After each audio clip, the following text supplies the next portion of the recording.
क्या कोई ठोस पत्थर किसी जीती जागती इंसान को हमेशा के लिए अपने भीतर समेट सकता है? महाराष्ट्र के अकोला में एक ऐसा चमत्कारिक शिवलिंग है जिसकी दरार में आज भी एक रेशमी साड़ी का पल्लू फंसा हुआ है। यह कोई साधारण कपड़ा नहीं, बल्कि उस महारानी की आखिरी निशानी है जो सदियों पहले महादेव के इस विग्रह में जिंदा समा गई थी। आखिर उस काली आधी रात को ऐसा क्या हुआ था जिसने ब्रह्मांड के स्वामी को यह असंभव चमत्कार करने पर मजबूर कर दिया? इस मार्मिक गाथा की शुरुआत होती है अकोला के राजा अकोल सिंह और उनकी परम भक्त महारानी से। रानी का हृदय राजसी सुखों में नहीं बल्कि महादेव के चरणों में बसता था, पर पहरेदारों और राजसी तामझाम के बीच उन्हें एकांत में पूजा का समय नहीं मिल पाता था। इसीलिए रानी ने एक गुप्त संकल्प लिया। हर रात ठीक 12 बजे, जब सारा संसार सो रहा होता, वे नंगे पैर चुपचाप महल से निकलकर शिव मंदिर जाने लगीं।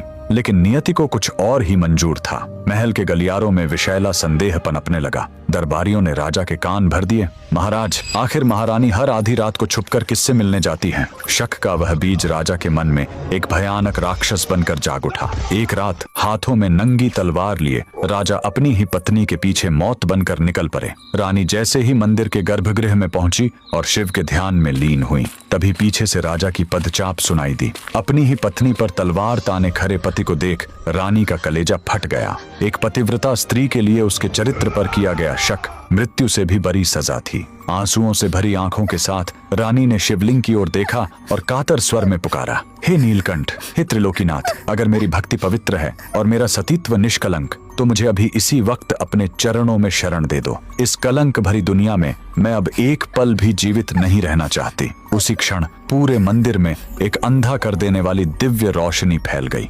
देखते ही देखते वह विशाल और ठोस पत्थर का शिवलिंग गर्जना के साथ 2 हिस्सों में विभक्त हो गया। महादेव ने अपनी भक्त के लिए अपना हृदय खोल दिया। रानी हमेशा के लिए उस शिवलिंग के भीतर समा गईं। राजा जब तक अपनी भूल समझ पाता और रानी को रोकना चाहता, वह पत्थर फिर से झुर चुका था। लेकिन महादेव ने दुनिया को प्रमाण देने के लिए रानी की साड़ी का एक पल्लू उस दरार के बाहर ही छोड़ दिया। राजा जीवन भर उस चौखट पर अपनी भूल का प्रायश्चित करता रहा, पर रानी अब महादेव की हो चुकी थी। आज भी अकोला का यह राजराजेश्वर मंदिर उस अमर भक्ति का गवाह है। वह साड़ी का टुकड़ा आज भी उस पत्थर में दबा हुआ है, जो हमें याद दिलाता है कि जब पूरी दुनिया हाथ छोड़ देती है, तब महादेव अपने भक्त का हाथ थाम लेते हैं। अगर महादेव के इस न्याय ने आपके हृदय को छुआ है, तो कमेंट्स में पूरी श्रद्धा से जय राजराजेश्वर महादेव जरूर लिखें।